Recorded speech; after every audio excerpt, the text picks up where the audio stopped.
मस्जिद की भूमि को अतिक्रमण मुक्त करने और अप्रेंटिस की ज्वाइनिंग की मांग राजद नेता ने किया सांकेतिक उपवास।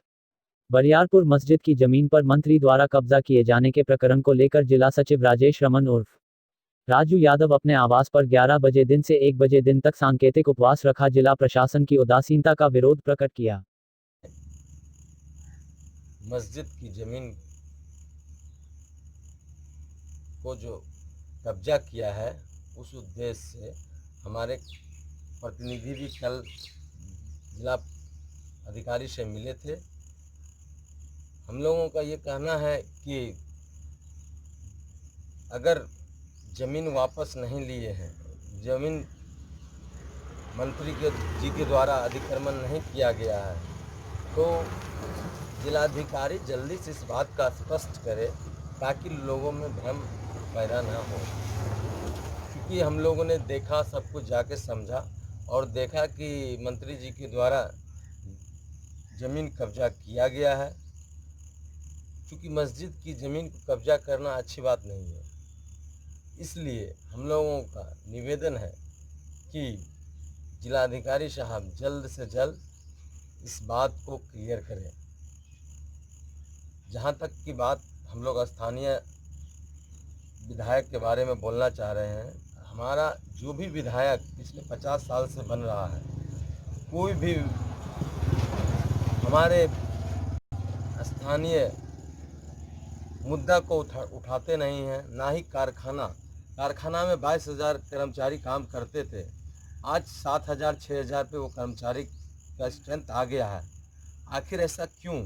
एशिया का पहला कारखाना की ये दुर्दशा हम लोगों को देखने के बाद, सोचने के बाद नौजवानों को लगता है कि हम लोग एशिया के पहले कारखाना के जगह पर रहते हुए इतना पिछड़े हुए हैं। आज रोज़गार नहीं है। इतना बड़ा कारखाना को षड्यंत्र के तहत बंद करने की साजिश चल रही है। आखिर नौजवान ये कब तक सहते रहेंगे?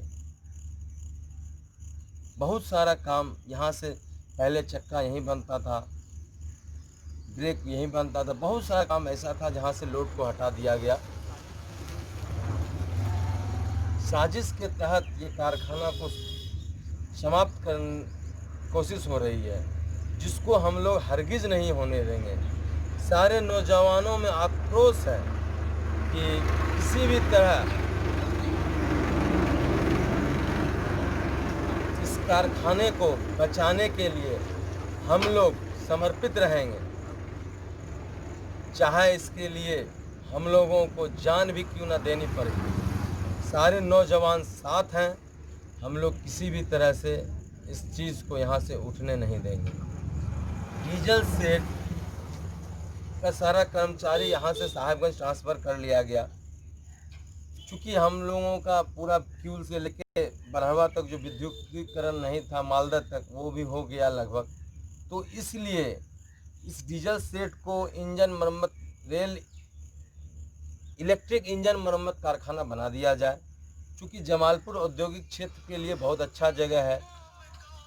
शुरू से आज़ादी के वर्षों से ये औद्योगिक क्षेत्र रहा है। और तो और हम लोगों के जमालपुर में इतनी प्रतिभा है कि जमालपुर में कम से कम अप्रेंटिस के 2,000 से 5,000 विद्यार्थी अप्रेंटिस करके बैठे हुए हैं। इन लोगों को स्थानीय कारखाना में जगह मिलनी चाहिए। इन लोगों को यहीं पर ज्वाइन कराया जाए।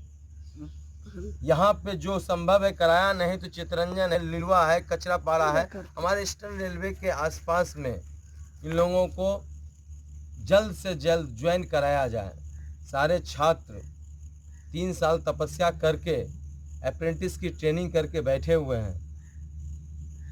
सब लोग अपना बहुमूल्य समय दिए इसके लिए। सबको इस तरह से केंद्र सरकार के द्वारा ठगा जा रहा है, ये बर्दाश्त नहीं होगा। हम लोगों का डिमांड है कि हमारे कारखाना को हर हाल में उन्नत बनाया जाए। जल्द से जल्द यहाँ बहुत सारा काम दिया जाए, जिससे कि रोज़गार का साधन हो। जमालपुर पहाड़ को फिर से चालू किया जाए। ताकि यहाँ पत्थर उद्योग फल फूल सके। इस पत्थर उद्योग से हमारा लाखों का रोजगार बढ़ जाएगा। हमारे इस कोरोना के काल में जिसको प्रवासी बोला जाता है, इतने लोग हमारे भाई सब बाहर से कमाने वाले आके यहाँ बैठे हुए हैं और पहले से भी बेरोजगार हैं। सबको रोजगार की आवश्यकता है। अभी भूखमरी इस तरह से हावी हो गया है, जितने लोग कोरोना से नहीं मर रहे हैं उतने लोग भूखमरी से मर रहे हैं। रोज बोला जा रहा है राशन कार्ड, कल तक राशन कार्ड पूरा हो जाएगा, परसों तक हो जाएगा। अरे भैया कहाँ हो रहा है? ये तो चला आ रहा है। कोरोना का लॉकडाउन समाप्त हो गया, अनलॉक प्रक्रिया चालू हो गई। आखिर कब तक ये सहा जाएगा? राशन कार्ड अभी भी लोगों को नहीं मिला है और ये मिलने वाला भी नहीं है। ये डबल इंजन की सरकार सिर्फ बहाना कर रही है, भाषणबाजी करती है। 5 दिन में पूरा हो रहा है, 2 दिन में पूरा हो रहा है, लेकिन इन लोगों का षड्यंत्र है, ये नहीं होगा। और तो और ये लोग उतारू हैं। आज गरीब जितनी गरीबी है उसमें सिर्फ इस गरीबी को दूर करने वाला हमारे नेता लालू प्रसाद यादव जी हैं। आज वो रहते तो इतने गरीबी नहीं रहती, लेकिन उनको आना बहुत ज़रूरत है। लेकिन फिर भी हम लोग यही बोलेंगे, वो हमारा इलेक्शन जो 2-3 महीना के बाद है वो और 6 महीना टल जाए, उनको 6 महीना के बाद आए। चूँकि इस कोरोना में इलेक्शन करना उचित नहीं है और ये लोग वर्चुअल बीजेपी वाले वर्चुअल रैली कर करके प्रचार करके जल्द से जल्द इलेक्शन कराने के चक्कर में हैं। ये बहुत गलत बात है। इलेक्शन इस कोरोना के काल में अभी जितना हो रहा, अभी असली लॉकडाउन अभी होना चाहिए था। ये केंद्र सरकार की कैसी नीति है, जिस समय कुछ समझे नहीं उस समय लगा दिए। अभी लगाना लॉकडाउन ओरिजिनल अभी 2 महीने के लिए लगाना चाहिए। इस समय लॉकडाउन में है, अभी ओरिजिनल लोग को कोरोना की बीमारी सता रही है। अभी चारों तरफ फैल गया, एक एक गांव में फैल गया है, सब जगह है। ये चैन तोड़ना मुश्किल है। अभी लॉकडाउन होना बहुत ज़रूरी है।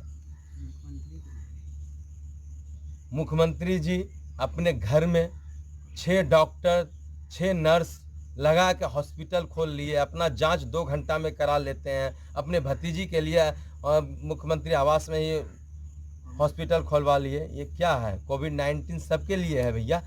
कोरोना का मार सब झेल रहा है, गरीब झेल रहा है, उनको कौन देखेगा? पूरा हमारा एक भी ट्रेन तुरंत ट्रेन को बंद कर लिया तत्काल। सबसे पहले हमारे भाई को ला देना था, तब लॉकडाउन होना था। उस समय कितने लोग रास्ते में मर गए, पैदल आने के दरमियान मर गए। गर्भवती महिला गर्भ धारण कर वहीं मर गई। बहुत अफसोस की बात है। मैं निवेदन करता हूं इन सब बातों को केंद्र सरकार ध्यान दे। केवल भारत से राज पुष्कर की रिपोर्ट, मुंगेर।